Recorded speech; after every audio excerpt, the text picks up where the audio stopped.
के कोई काम हुए, कोई सामूहिक काम नहीं है। सड़कें टूटी पड़ी हैं, पानी का प्रबंध नहीं है, चिकित्सा का प्रबंध नहीं है, रोजगार का प्रबंध नहीं है। और ये ऐसा पोर्टल बनाया है सरकार ने, इसने तो सारा ऑनलाइन कर दिया और बेरोजगारी की समस्या सिर पे खड़ी कर दी। पहले बोलते कि 36 बरादरी, इस बीजेपी सरकार ने एक बरादरी और खड़ी कर दी, बेरोजगार बरादरी। अगर ये चाहते तो सब कुछ कर सकते थे। सेंटर में इनकी सरकार थी, प्रदेश में इनकी सरकार थी, मगर इन्होंने किसान कमेरा वर्ग को हमेशा पीटा।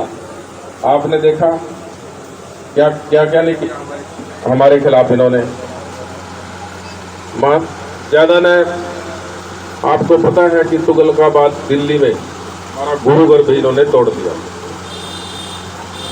तोड़े नहीं है गुरुघर। 10 अगस्त 2018 को उन्होंने गुरुघर को तोड़ दिया। हमने डॉक्टर अजय सिंह चौटाला से और दुष्यंत चौटाला से बात करी। दुष्यंत चौटाला जी बोले, प्रीतम सेंटर में हमारी सरकार नहीं है, हम क्या कर सकते हैं, हम तो आपका साथ दे सकते हैं, आप एक सम्मेलन बुलाएं। हमने 8 सितंबर 2019 को एक बहुत बड़ा सम्मेलन किया थीम पार्क कुरुक्षेत्र में समाज का, और उसके माध्यम से सरकार को अल्टीमेटम दिया कि हमारा मंदिर दोबारा से बनाया जाए। उनके कामों में कोई जून नहीं रहेंगी, उनके कामों में कोई जून नहीं रहेंगी। फिर हमारे को दुष्यंत चौटाला जी ने आश्वासन दिया, घोषणा पत्र में बकायदा लिखा कि गुरु रविदास मंदिर ही नहीं, गुरु रविदास यूनिवर्सिटी भी कुरुक्षेत्र में 5 एकड़ जमीन में बनाएंगे। और उप मुख्यमंत्री बनने के बाद 2 अगस्त 2020 को श्री रविदास तख्त मंदिर कलायत में आए और वहां पे घोषणा की कि जल्द ही मैं आपको जमीन दिलवाऊंगा। और उन्होंने जमीन दिलवाई, 5 एकड़ जमीन उमरी चौक कुरुक्षेत्र पर, और उसकी कीमत 27.5 करोड़ रुपए है उस जमीन की। मगर संघ के लोग और कुछ करना चाहते हैं वहां पर। दुष्यंत चौटाला जी को सरकार से बाहर कर दिया 11 मार्च को, और 15 मार्च को संघ के लोग नायब सिंह सैनी को लेके वहां पे गए, और नायब सिंह सैनी ने वहां कहा कि मंदिर तो हम छोटा सा बना देंगे, यहाँ पे तो संघ की ट्रेनिंग का कार्यालय खोल लेंगे। तो साथियों, अगर वो जीत जाते हैं तो वहाँ पे यूनिवर्सिटी नहीं बनेगी, वहाँ के संघ के कार्यालय होंगे, और संघ के कार्यालय किसान कमेरे के खिलाफ होते हैं। मान्यवादी सोच के लोग हैं वो आपका भला नहीं कर सकते। मगर चौधरी देवीलाल की नीतियों से का पता है आपने कि चौधरी देवीलाल ने 100 रुपये बुढ़ापा पेंशन की। चौधरी देवीलाल जी ने जचा बच्चा के बारे में पैसे दिए। चौधरी देवीलाल ने गरीब की बेटी के लिए विवाह के लिए पैसे दिए। चौधरी देवीलाल ने मैचिंग ग्रांट के माध्यम से एससी समाज की चौपालें बनवाई।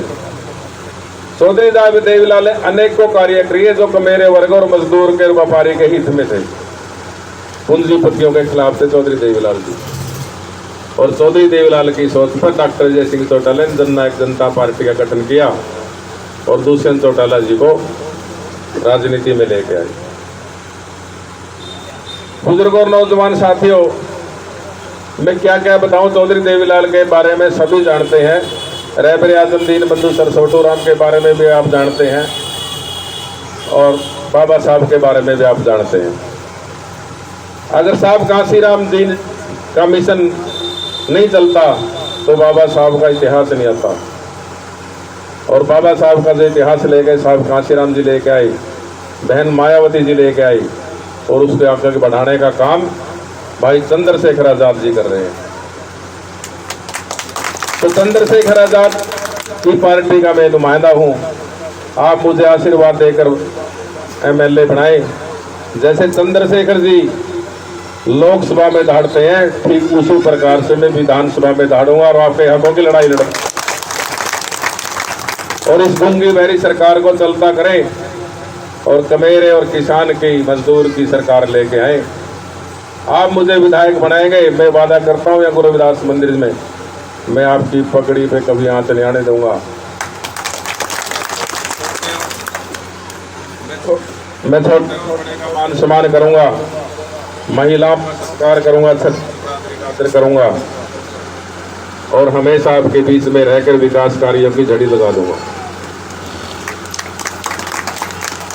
मैं बात, हमारी पार्टी के जो नेता हैं वो भी इसी सोच के हैं, जो कहते हैं सो करते हैं, और मेरी भी यही सोच है कि मैं जो कहता हूं वो कर देता हूं। आपकी ताकत पे ही मैं बोल रहा हूं, आप मुझे ताकत दो, मैं आपके ऐसे ऐसे काम कर दूंगा, ऐसे ऐसे विकास कार्य कर दूंगा कि आप है ना ये कहेंगे भाई बाबा साहब की मिशन अधूरा है वो लेके चले हैं प्रीतम सिंह और पूरा करेंगे और आपके द्वारा ही करेंगे।